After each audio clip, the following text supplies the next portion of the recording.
2026 muuqaalkan waxaan rabaa inaan idinkula wadaago xaalad cakiran oo ka taagan magaalada Minneapolis kadib markii saaka haddana ciidamada ICE nin kale ay ku toogteen isla markaana ay ku dileen ninkaasi oo magaciisa la shaaciyay iyo waliba da'diisa ciidamada ICE maxay u sababeynayaan toogashada ninkan mar kale maamulka gobolka gudoomiyaha gobolka oo arintaasi ka hadlay maayarka magaalada oo ka hadlay iyo sidoo kalena taliyaha ciidamada booliska ee Minneapolis oo isaguna ka hadlay arimahaasi oo idil ayaan rabaa inaan idin la wadaago iyo xiisada ka taagan magaalada Minneapolis oo gobolka Minnesota iyo madaxda magaalada iyo kuwa gobolkaba oo dalbanaya mar kale ciidamada ICE inay ciidamada ICE wali howlgalo ballaaran ay ka wadaan magaalooyinka mataanaha ee St. Paul iyo Minneapolis dil kale ayaa saaka mar kale ciidamada ICE ay geysteen shalay waxaan ogeyn dad ka badan 15,000 oo qof inay isku soo baxeen mudaharaad nabdoon oo ay ku dalbanayaan ciidamada ICE inay isaga baxaan St. Paul iyo Minneapolis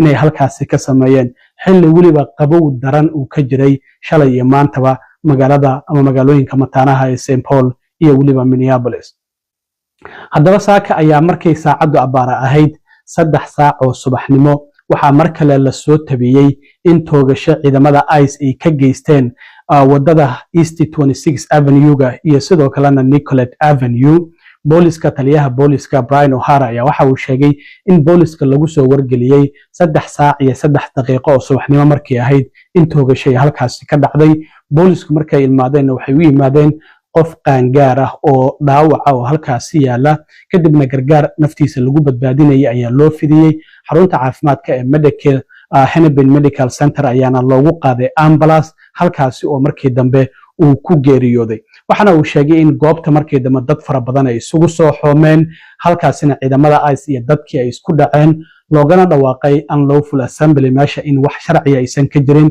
waxaana dadka ugu baaqay inay isdajiyaan isla markaana ay ka fogaadaan goobtaasi dadkiina goobta laga waday waxa uu yiri waan ogahay in care ay jirto su'aalo fara badanna ay jiraan laakiin waxa uu yiri dadka waa uga digay in goobta dhimashadu ay ka dhacday yimaadaan waxaana uu sheegay in loo baahan yahay in ammaanka iyo kala dambeynta la ilaaliyo haddaba taliyaha booliska Brian O'Hara oo arimahaasi ka hadlayay waxa uu yiri At approximately 9:03 a.m. this morning, Minneapolis police received a report of a shooting involving federal law enforcement in the area of East 26th Street and Nicollet Avenue on the south side of the city. Officers arrived and found an adult male with multiple gunshot wounds when they arrived. Life-saving aid was being rendered and he was transported by ambulance to Hennepin County Medical Center where he was later pronounced deceased. Officers arrived and found an adult male with multiple gunshot wounds when they arrived. Life-saving aid was being rendered and he was transported by ambulance to Hennepin County Medical Center where he was later pronounced deceased. Based on the information that we have, which is very limited, this is a 37-year-old white male who is a Minneapolis resident and we believe he is an American citizen. We have not been told any official reports of what has led up to the shooting, but we have seen the video that is circulating on social media. Our demand today is for those federal agencies that are operating in our city to do so with the same discipline, humanity, and integrity that effective law enforcement in this country demands. We urge everyone to remain peaceful. We recognize that there is a lot of anger and a lot of questions around what has happened, but we need people to remain peaceful. In the area, we have an unlawful assembly at this time. Minneapolis police have given multiple warnings for the crowd to disperse. We are asking for people to avoid the area and to leave if you are there. We ask everyone to remain calm and to please do not destroy our own city. ninka dhintay oo ciidamada ICE ay dileen ayaa magaciisa waxa lagu sheegay Alex Jeffrey Brett oo 37 jir ah waxaan ogeyn sidoo kale 7 bishan January Renee Nicole Good in ciidamada ICE ay ku dileen isla magaalada Minneapolis 14 January na waxay dhaawaceen nin Venezuela ka soo jeedo oo Julio Cesar Sosa Salas la yiraahdo oo isagana ay sheegeen in ay ceyrsanayeen maadaama uu sharci la'aan ahaa 2 qof oo ku soo baxdayna sidoo kale ay xireen isagana ay dhaawaceen marka waa qofkii saddexaad oo ciidamada ICE toogasho ay ugu geystaan magaalada Minneapolis ilaa iyo markii howlgallada ay ka bilaabeen maayarka magaalada Minneapolis Jacob Frey oo isagana wajigiisa care ay ka muuqatay ayaa waxa uu sheegay in uu arkay videogan aad arkaysaan waa sida ay wax u dhaceen waxa la arkayaa in 6 askari oo kamid ah ciidamada ICE ay la xarbinayaan ninkan geeriyooday kadibna dhulka ayay dhigeen iyagoo dhulka ku haya isaguna uu rafanayo la arkayo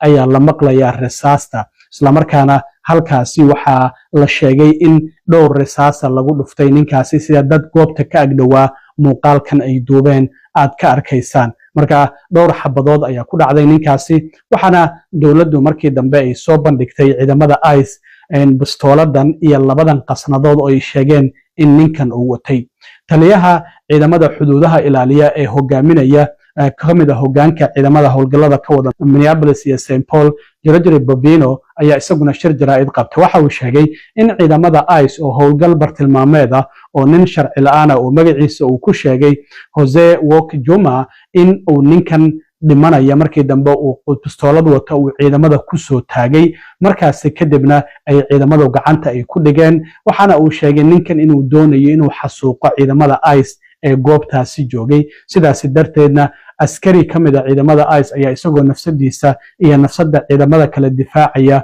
oo risaas uu ku dhuftay ninkan sidaasina uu ku geeriyooday marka waxay leeyihiin ninkan isaga ayaa bustoolada nala soo aaday bustooladan ay soo bandhigeen oo 2 qasnadood wata waliba sida automatic u dhacda sida ay sheegeen ayaa waxa uu ninkaasi u watay waxaana uu doonayay in ciidamada ICE ee howlgalka halkaasi ka waday waliba ninkaasi oo nin dambiilaha sharci la'aan bilaaleysin la'aan gawaari wado horeyna oo dambiye kala duwan lagu soo eeday ay doonayeen inay soo qabtaan haddaba waa kan Gregory Bobino oo isagu ka warbixinayay sidii saaka ay wax u dhaceen iyo sababta askarigaasi uu doogtay ninkaasi cadaanka ah oo lagu sheegay magaciisa Alex Jeffrey Brady at 9:05 a.m. Central Standard Time as DHS law enforcement officers were conducting a targeted operation in Minneapolis against an illegal alien, Jose Huerta Chuma. You can see this illegal alien on the screen to my left and right. That is Jose Huerta Chuma, whose criminal history includes domestic assault to intentionally inflict bodily harm, disorderly conduct, and driving without a valid license. During this operation, an individual approached U.S. Border Patrol agents with a 9mm semi-automatic handgun. The agents attempted to disarm the individual, but he violently resisted. Fearing for his life and the lives and safety of fellow officers, a Border Patrol agent fired defensive shots. Medics on the scene immediately delivered medical aid to the subject, but the subject was pronounced dead at the scene. The suspect also had 2 loaded magazines and no accessible ID. This looks like a situation where an individual wanted to do maximum damage and massacre law enforcement. sidoo kale gudoomiyaha gobolka Minnesota Tim Walz oo isaguna shir jaraa'id qabtay ayaa waxa uu sheegay in muddo inay ka hadlayeen haysashadan ciidamada ICE ee haystaan magaalooyinka Minneapolis iyo St. Paul in aysan ahayn arrin immigrationka loola jeedo laakiin ay tahay dhibaatooyin ay dadka shacabka ciidamada ICE ay u geysanayaan saakana mar kale dil kale ayay geysteen ayuu yiri oo ah nin muwaadin Mareykan ah oo degan waliba Minneapolis si sharciyana hubkiisa u watay waxa yiri in muddo ayaan maqlaynay Republicaanka oo noogu wacdinaya in qofku hubka inuu qaato ay xuquuqdiisa aysan ahayn laakiin ay waajib tahay waxana uu sheegay in hadda ninkaasi oo waxba galabsan ay dileen haddana waxa uu sidoo kale sheegay inaysan ogolaaneyn dawladda federaalka inay hogaamiso baaritaanka dilkan lagu sameynayo waxana uu sheegay in aanan lagu aamini karin in baaritaankan ay sameeyaan waxaan ognahay baaritaankii Renee Nicole Good in ay dawladda ama FBI-du ay la wareegtay oo maamulka gobolka loo diiday marka waxa uu yiri hadda ma ogolaan karno madaxweyne Trump ayaa baaq u diray gudoomiyaha gobolka waxana uu yiri waxaan ku leeyahay ciidamadan ka qaad magaalooyinka Minneapolis iyo weliba St. Paul. Waxa uu dadka ugu baaqay inay isdejiyaan. Waxa uu sheegay anagu waxaan doonaynaa nabad, deganaasho iyo nolosheenu inay caadi ku soo laabato, laakiin waxa uu yiri iyagu waxa ay doonayaan qalalaaso, marka ma doonayno mana siin doono waxa ay doonayaan oo ah qalalaaso. Waxa uu yiri in qalalaaso looga jawaabo ma ahan, dadkana waxa ugu baaqay inay isdejiyaan. Waa kan gudoomiyaha gobolka Tim Walz oo arrimahaasi ka hadlay. Well, as I said last week, this federal occupation of Minnesota long ago stopped being a matter of immigration enforcement. It's a campaign of organized brutality against the people of our state. And today that campaign claimed another life. I've seen the videos from several angles, and it's sickening. But I have a strong statement here for our federal government. Minnesota's justice system will have the last word on this. It must have the last word. As I told the White House in no uncertain terms this morning, the federal government cannot be trusted to lead this investigation. The state will handle it, period. Let me say something else, and this is critically important. All of us understand what happened this morning and the tragedy of it, and my deepest sympathies to the family of a 37-year-old Minnesota resident, a lawful firearm concealed permit carrier, something that I've been lectured to by Republicans for decades, that is not only your right, it's your duty. We know that the potential to further inflame tensions is high, and to Minnesotans, there's a difference. We want calm and peace and normalcy back to our lives. They want chaos. We cannot and we will not give them what they want by meeting violence with violence. Minnesota and our local law enforcement, as you have seen, have done everything possible to de-escalate. Local media has reported extensively on the cooperation to de-escalate this situation. Donald Trump, I call on you once again, remove this force from Minnesota. They are sowing chaos and violence.